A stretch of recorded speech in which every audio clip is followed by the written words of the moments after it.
Iya, selamat Halo. siang Bapak. Apa kabarnya nih hari ini Pak? Oke, Alhamdulillah. baik ya. Ya.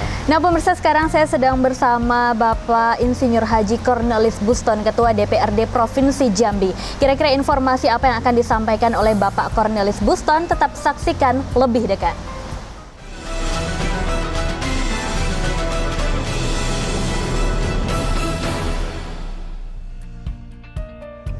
Iya, Assalamualaikum warahmatullahi wabarakatuh. Selamat siang nih Bapak. Waalaikumsalam, selamat siang. Iya, apa kabarnya nih hari ini Pak? Alhamdulillah sehat. Alhamdulillah sehat ya Pak ya. Di siang hari ini Pak, kalau kita lihat cuaca di luar cukup panas, tapi masih bersemangat untuk membagikan informasi di siang hari ini nih Pak ya. Amin. Alhamdulillah. Ya. Nih Pak, ngomong-ngomong kita semua tahu kan bahwa Bapak ini adalah Ketua DPRD Provinsi Jambi. Ya. Nih Pak ya. Ini membahas mengenai Bapak yang seorang Ketua DPRD Provinsi Jambi. Ini kalau saya ingin bertanya nih Pak, pandangan Bapak sebagai Ketua DPRD Provinsi Jambi terhadap progres pembangunan pemerintahan Provinsi Jambi yang kita tahu berada di triwulan pertama ini Pak. Pandangan Bapak sendiri sebagai Ketua DPRD Provinsi Jambi bagaimana nih Pak?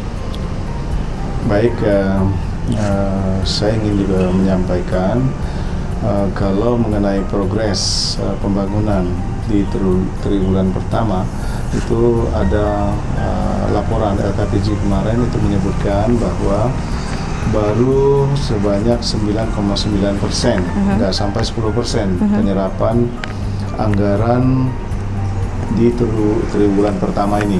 Sekarang sudah masuk ke triwulan kedua, bulan pertama ini kita berharap itu sudah dapat meningkat lebih dari 20%.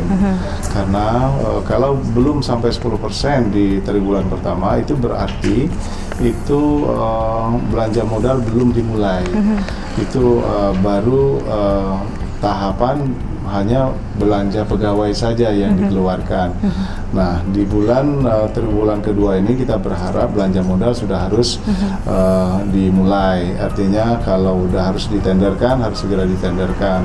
Sehingga pada triwulan kedua selesai, itu sudah lebih dari 20-25%. Karena uang muka dari pekerjaan belanja modal sudah terserap semua.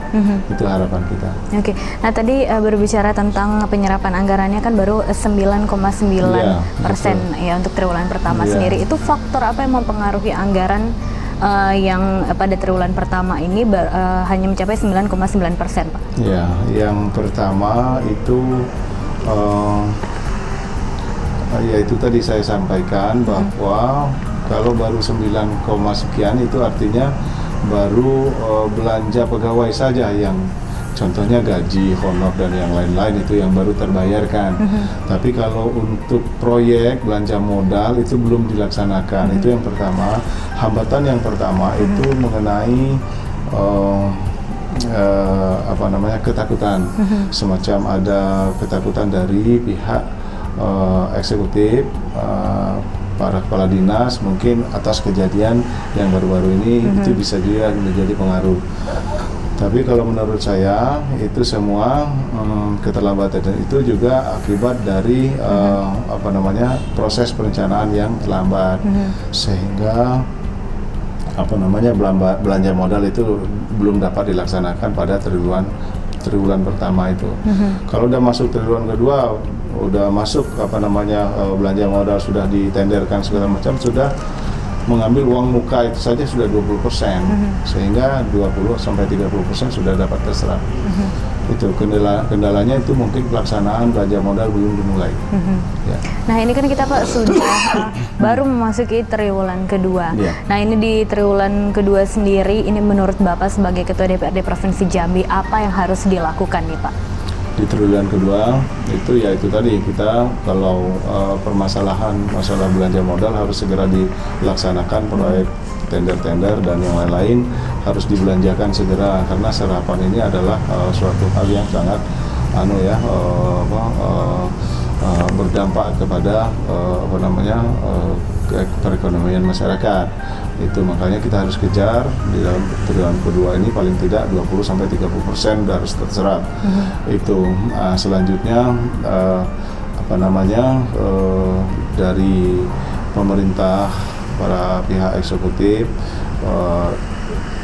saya minta kepada kepada PJ Gubernur untuk lebih cepat bekerja. Contohnya itu artinya ada beberapa hal yang menjadi penghambat selama ini gitu kan. Pak Wakil Gubernur sudah tahu itu dan kita minta segera membereskan itu. Nah, ini Pak, tadi Bapak ada sedikit menyinggung ada beberapa hal yang menjadi faktor itu Pak. Nah, itu kira-kira untuk beberapa hal tersebut itu apa bisa diatasi dengan baik tuh Pak? Ya, mudah-mudahan karena hal yang menjadi penghambat ini salah satunya juga adalah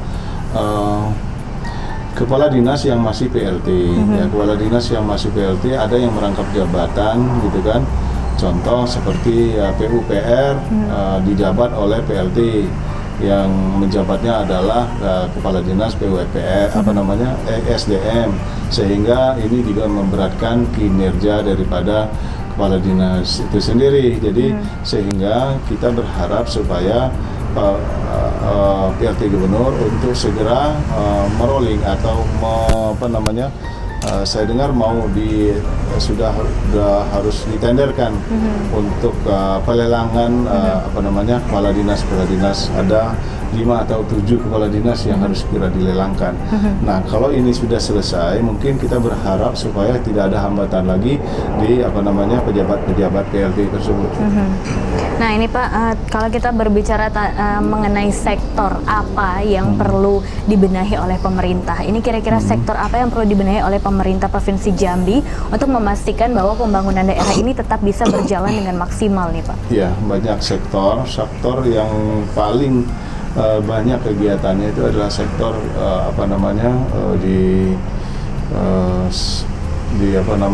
di sektor konstruksi, sektor infrastruktur, terutama di PUPR. Nah, itu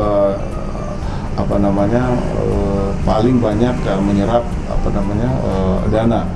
Nah, situ hampir 1 triliun harus segera dikejar gitu kan.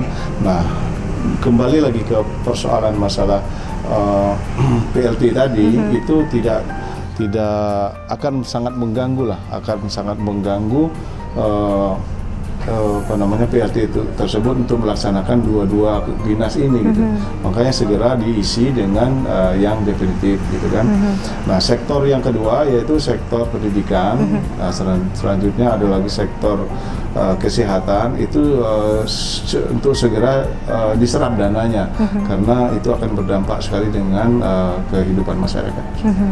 Nah, itu 3 sektor tadi itu merupakan sektor penting nih Pak yang harus dibenahi. Nah, sejauh ini progres untuk membenahi ketiga sektor ini sendiri sudah seperti apa nih Pak?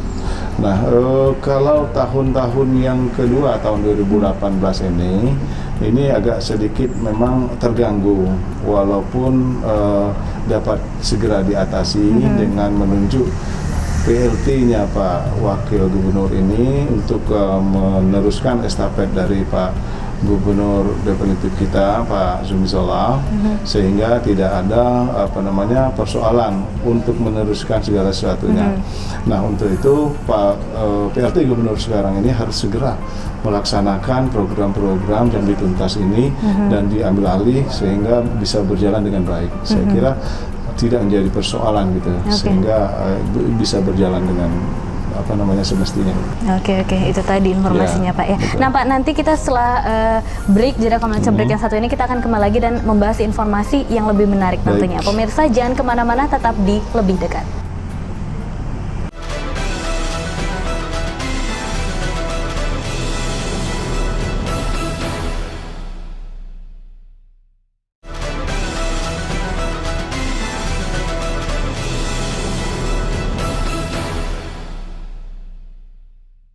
Ya Pak, tadi kita kan sudah membahas informasi sebelumnya di segmen pertama nih Pak.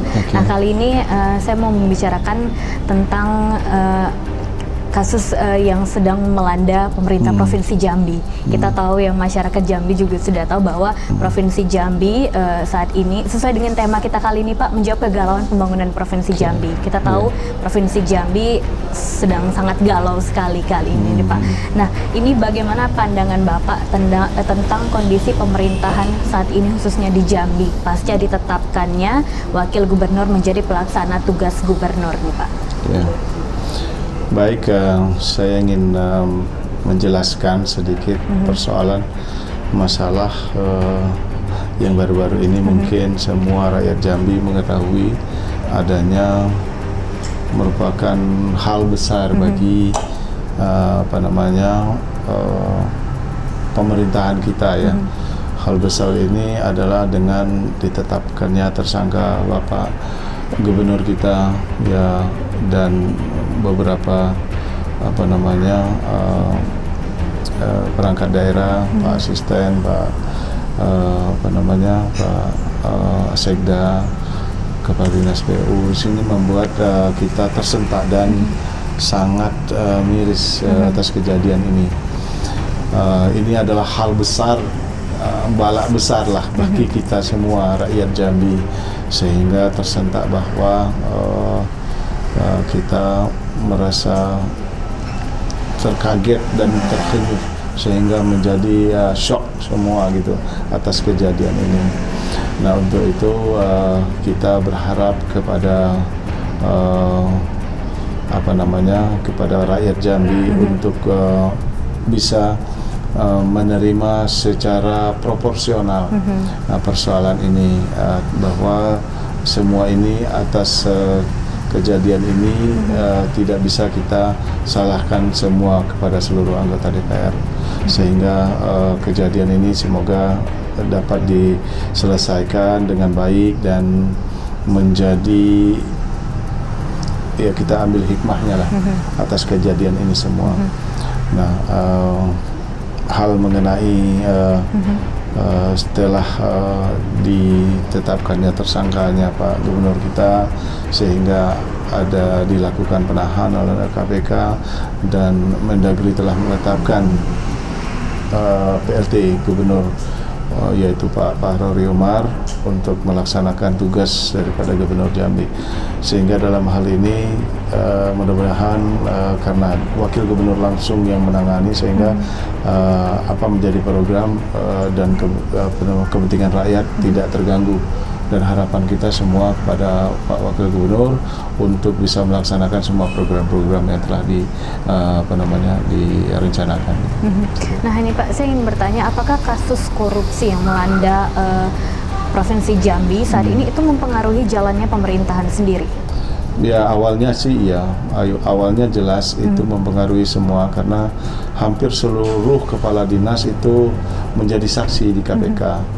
Menjadi hampir seluruh kepala-kepala bidang, terutama di Dinas PUPR itu menjadi saksi juga di KPK, sehingga itu menjadi shock, menjadi pasti terganggu secara psikologis, mereka pasti terganggu. Tapi dengan berjalannya waktu, kita berharap itu jangan terus-menerus menjadi hambatan bagi kita untuk membangun. Bagaimana lagi gitu, kalau mau lihat, kalau kita mau rasakan shocknya luar biasa, itu DPR juga pasti shock, semua shock. Jadi pada ketakutan, sehingga mempengaruhi kinerja juga. Tetapi kalau kita berpikir kembali bahwa kita ini untuk berbuat, untuk bekerja dengan rakyat, itu the show must go on, itu kita harus berjalan, semua harus berjalan. Kalau kita pikirkan terus, masalah ini kan berjalan juga, dan sidang-sidang terus berjalan. Kita juga untuk melayani masyarakat juga harus berjalan. Jangan kita larut dengan ketakutan, dengan kita larut dengan shock itu tadi gitu, sehingga semua bisa berjalan gitu. Itu harapan saya. Nah ini Pak, mungkin dengan adanya kasus korupsi yang melanda Provinsi Jambi saat ini sendiri, pada saat itu pembangunan seperti apa yang sempat terhambat karena kasus ini nih Pak? Ya, terutama itu tadi ya, yang pasti kasus ini membuat shock daripada para pejabat tadi gitu ya. Kalau pejabatnya shock, ketakutan, tentu program pasti tidak jalan gitu ya. Namun secara proyek, secara satuan itu belum kelihatan dampaknya. Tetapi kalau secara menyeluruh daripada pribadi, daripada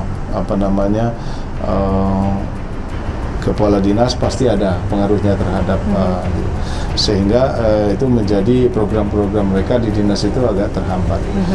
Kalau salah satu program yang terlambat sekali sih belum ya, artinya ini baru juga awal daripada